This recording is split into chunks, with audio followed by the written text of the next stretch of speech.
யோபு 11ஆம் அதிகாரம். அதற்கு நாமாலியனான சோப்பார் சொன்ன மறுமொழி: திரளான சொற்கள் பதிலின்றி போகலாமா? மிகுதியாக பேசுவதால் ஒருவர் நேர்மையாளர் ஆகிவிடுவாரோ? வீண் வார்த்தைகள் மனிதரை வாயடைத்திடுமோ? நீர் நகையாடும் போது உம்மை யாரும் நையாண்டி செய்யாரோ?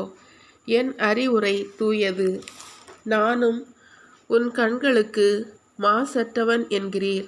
ஆனால் கடவுளே பேசட்டும், தம் இதழ்களை உமக்கெதிராய் திறக்கட்டும் என யாரேனும் அவரை வேண்டாரோ? அவரே ஞானத்தின் மறைபொருளை உமக்கு அறிவிக்கட்டும். அவர் இரட்டிப்பான அறிவும் திறனும் உடையவர்.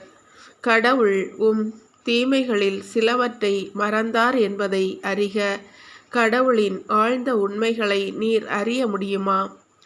எல்லாம் வல்லவரின் வல்லமையை கண்டுணர முடியுமா? அவை வானங்களை விட உயர்ந்தவை. நீர் என்ன செய்வீர்? அவை பாதாளத்தை விட ஆழமானவை. நீர் என்ன அறிவீர்? அதன் அளவு பாருலகை விட பரந்தது, ஆழ்கடலை விட அகலமானது. அவர் இழுத்து வந்து அடைத்து போட்டாலும், அலை முன் நிறுத்தினாலும் அவரை தடுப்பார் யார்? ஏனெனில் அவர் மனிதரின் ஒன்றுமில்லாமையை அறிவார். தீமையை காண்கின்றார், ஆனால் அதை ஒரு பொருட்டாக கருதுவதில்லை. காட்டு கழுதை குட்டி மனிதனாக பிறந்தால் அறிவிலியும் அறிவு பெறுவான். உம்முடைய உள்ளத்தை நீர் ஒழுங்குபடுத்தினால் உம்முடைய கைகளை அவரை நோக்கி நீட்டுவீராக. உம் கையில் கரை இருக்குமாயின் அப்புறப்படுத்தும். உம் கூடாரத்தில் தீமை குடிகொள்ளாதிருக்கட்டும். அப்போது உண்மையாகவே நாணமின்றி உம் முகத்தை ஏறெடுப்பீர். நிலைநிறுத்தப்படுவீர், அஞ்சமாட்டீர். உம் துயரை நீர் மறந்து போவீர். கடந்து போன வெள்ளம் போல அதை நினைவு கூர்வீர். உம் வாழ்வு காலம் நண்பகலை விட ஒளிரும்.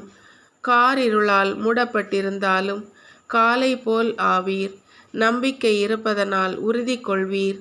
சுற்றிலும் நோக்கி பாதுகாப்பில் ஓய்வீர். ஓய்ந்து படுப்பீர். ஒருவரும் உம்மை அச்சுறுத்தார். உம்முகம் தேடி பலர் தயவை நாடுவர். தீயோரின் கண்கள் மங்கிப்போம். அனைத்து புகலிடமும் அவர்க்கு அழிந்து போம். உயிர் பிரிதலே அவர்தம் நம்பிக்கை.